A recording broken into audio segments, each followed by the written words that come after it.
नमस्कार। विगत दिनों वीडियो में आपने हिंदी साहित्य एवं व्याकरण संबंधी बातों को सुना था। आज हम व्याकरण के सर्वनाम से जानकारी प्राप्त करेंगे। अगर आप चैनल पर हैं तो चैनल को सब्सक्राइब करें एवं लाइक करें। हम सबसे पहले ये जानकारी लेना चाहते हैं कि व्याकरण हम क्यों पढ़ते हैं, व्याकरण पढ़ने की क्या ज़रूरत है।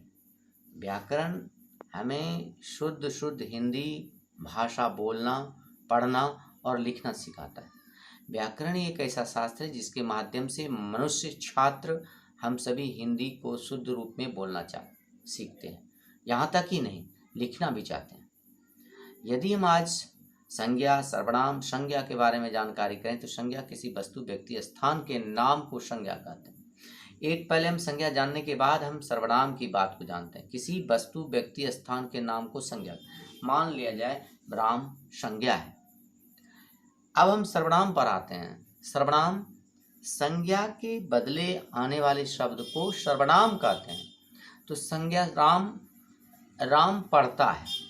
अगर इसी वाक्यों को हम इस प्रकार कर सकते हैं, वह पढ़ता है, तो वह शब्द जो है सर्वनाम के रूप में प्रयुक्त होता है।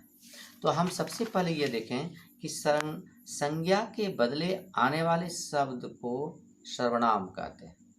जैसे वह, तुम, वे सब, वे लोग, तुम लोग इत्यादि। सर्वनाम के 6 भेद होते हैं: पुरुषवाचक सर्वनाम, निजवाचक सर्वनाम, निश्चयवाचक सर्वनाम, अनिश्चयवाचक सर्वनाम, संबंधवाचक सर्वनाम और प्रश्नवाचक सर्वनाम। पुरुषवाचक सर्वनाम जहाँ पुरुष या स्त्री के नाम के बदले जो शब्द प्रयुक्त होते हैं उसे पुरुषवाचक सर्वनाम कहते हैं। इसके लिए मैं, तुम, वह। इसके 3 भेद होते हैं: उत्तम पुरुष, मध्यम पुरुष, अन्य पुरुष। कहने वाला उत्तम पुरुष होता है, मैं और हम उत्तम पुरुष हैं। सुनने वाला, आप सुनने वाले हैं, मध्यम पुरुष कहा जाता है। तुम, आप मध्यम पुरुष कहलाता है। अन्य पुरुष जिसके बारे में मैंने बताया, किसी के बारे में कहानी कहा, वह अन्य पुरुष।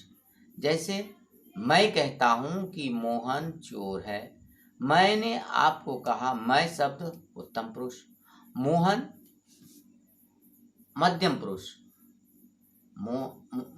तुम आपने सुना यह मध्यम पुरुष, और मोहन अन्य पुरुष जो है वह अन्य पुरुष में आता है।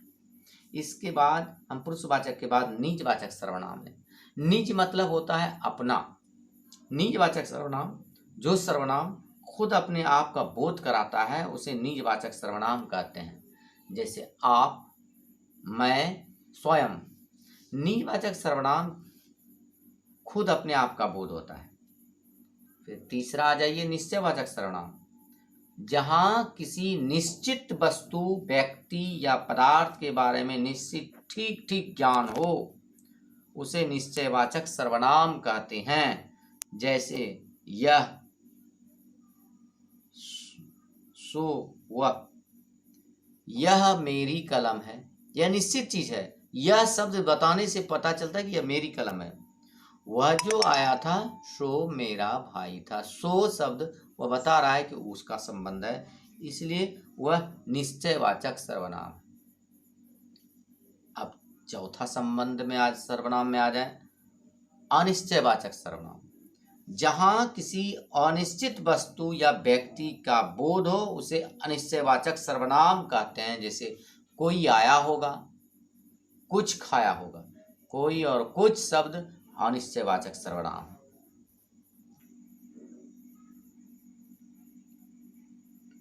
अपनी कॉपियों में लिख लें।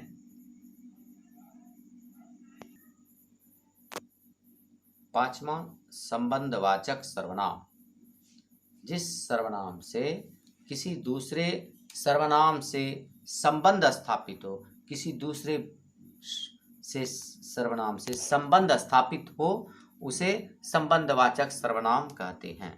जैसे जो, सो इत्यादि। यह सर्वनाम जो और सो जो सर्वनाम है संबंध का जाहिर करता है। जो आया था वह मेरा भाई था। जो, सो सो मेरा भाई था, जो सो संबंध का जाहिर करता है, इसलिए संबंधवाचक सर्वनाम कहते हैं। जैसे राम के साथ जो आया था वह उसका भाई था, जो जागेगा सो पावेगा, यहाँ पर संबंध दिखाई जा रहा है, इसलिए इसे संबंधवाचक सर्वनाम कहते हैं कि जो जागेगा सो पावेगा, इसे संबंधवाचक सर्वनाम की कोटि में रखते हैं। प्रश्नवाचक सर्वनाम, जहां किसी से प्रश्न पूछने का बोध हो उसे प्रश्नवाचक सर्वनाम कहते हैं। जैसे कौन और क्या, तुम्हारे साथ कौन आया है, यहाँ पर प्रश्नवाचक का चिन्ह लगता है। तुम क्या खाएगा, प्रश्नवाचक का चिन्ह लगता है। इस प्रकार सर्वनाम के 6 भेद होते हैं।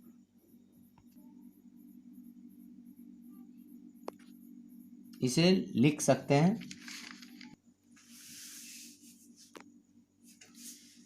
आज आपने वीडियो में हिंदी के व्याकरण से संबंधित सर्वनाम के बारे में जानकारी प्राप्त की। अगर आप चैनल पर नए हैं तो चैनल को सब्सक्राइब करें एवं लाइक करें।